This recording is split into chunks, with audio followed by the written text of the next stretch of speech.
திருச்சிற்றம்பலம். அரஹர நம பார்வதி பதையே அரஹர மகாதேவா. தென்னானுடைய சிவனே போற்றி, எந்நாட்டவர்க்கும் இறைவா போற்றி. திருச்சிற்றம்பலம். அகிலாண்டேஸ்வரி ஜம்புகேஸ்வரர் ஆலயத்தில் 2026ஆம் ஆண்டு ஆனி மாதம் உத்தர நட்சத்திரம் நடராஜ பெருமானுக்கு நேற்று இரவு அபிடேகம் செய்யப்பட்டு, இன்றைய நன்னாளிலே, அதாவது அபிடேகத்திற்கு மறுநாளாகிய இன்றைக்கு நடராஜ பெருமான், ஆனந்த நடராஜ பெருமான் சிவகாமி அம்மையுடன் பவனி வந்து கொண்டிருக்கிறார்கள் 4வது வீதியிலே.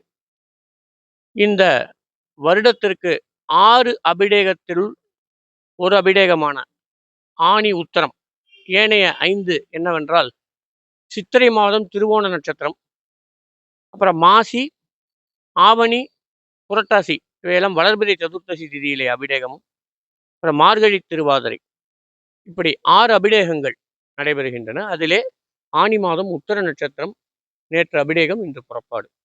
இந்த புறப்பாட்டினுடைய சிறப்பு என்னவென்றால், இப்பொழுது சிவகாமி அம்மை ஆனந்த நடராஜரிடம் கோபித்து கொண்டு உள்ளே சென்று விடுவார்கள். அதாவது வீதியிலே வந்து கொண்டே இருப்பார்கள்.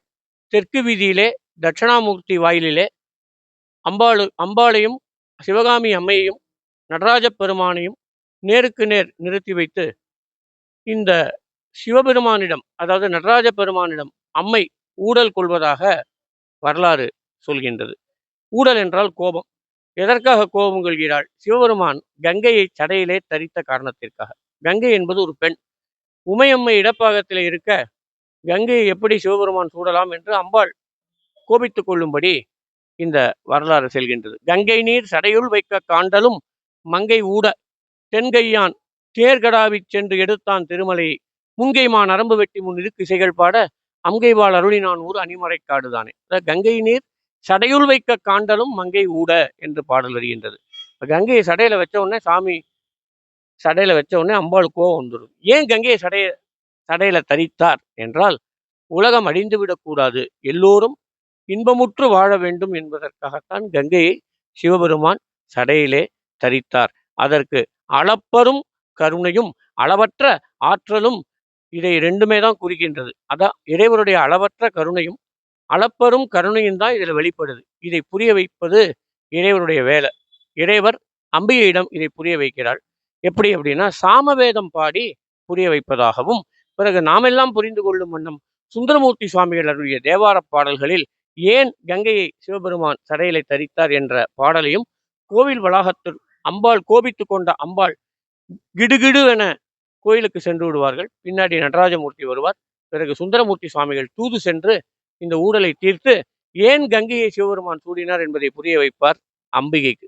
இதுதான் இந்த நடராஜ புறப்பாடினுடைய தாத்பரியம். இந்த நடராஜ பெருமானும் சிவகாமி அம்மையும் ஒன்று சேர்த்து வைப்பது சுந்தரமூர்த்தி சுவாமியினுடைய ஒரு பங்காக அமைகின்றது. அந்த வகையிலே இப்பொழுது ஊடல் புராணம் வாசிக்கப்படும். பிறகு கோவில் வளாகத்திலே சுந்தரர் தூது சென்று ஊடலை தீர்த்து மாதொரு பாகராக, மங்கை பங்கராக அம்மையும் சிவனும் சேர்ந்து நமக்கு காட்சி கொடுப்பார். இதுவே பேரின்ப தரிசனம். பேரின்பம், முக்தி என்றெல்லாம் சொல்லுவார்கள். அந்த துன்பம் இல்லாத நிலையை நாம் அடைவதற்கு இன்றைய நாள் நமக்கு வழிவகுத்து தருகின்றது. திருச்சிற்றம்பலம். தென் தில்லை மன்றினுள் ஆடி போற்றி, இன்றனக்கு ஆரமுதம் ஆனாய் போற்றி. ஒரே ஒரு பாட்டு. செல்வநடுமாடம் சென்று சேனோங்கி செல்வமதிதோய செல்வம் உயர்கின்ற செல்வர் வாழ்த்தில்லை சிற்றம்பலம் மேய செல்வம் செல்வன் கடலேத்தும் செல்வம் செல்வமே.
தள்ளி வா.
வேற எதுவும் இருக்காங்கண்ணா சார்?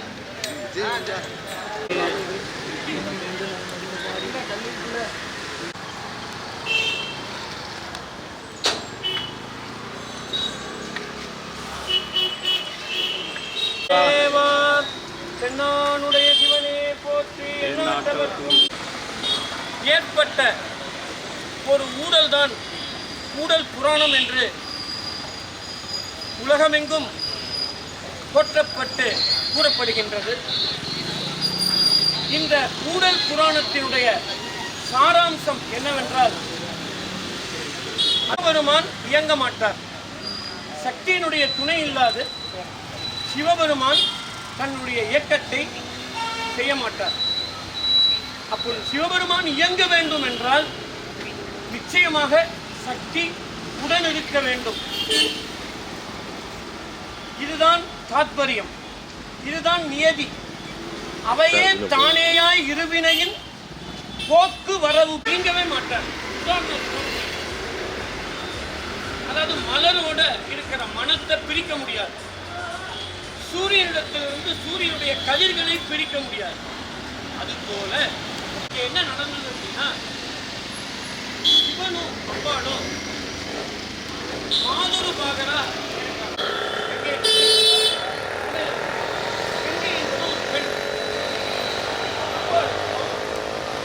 நான் ஏற்கனவே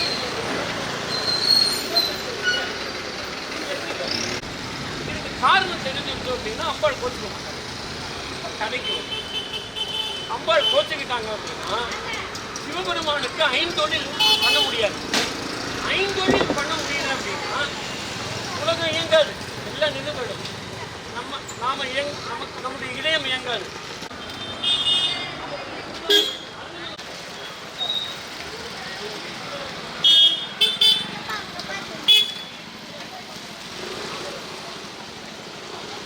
அநேக காலம் கபடு இல்லாத வஞ்சனை இல்லாத தவத்தை புரிய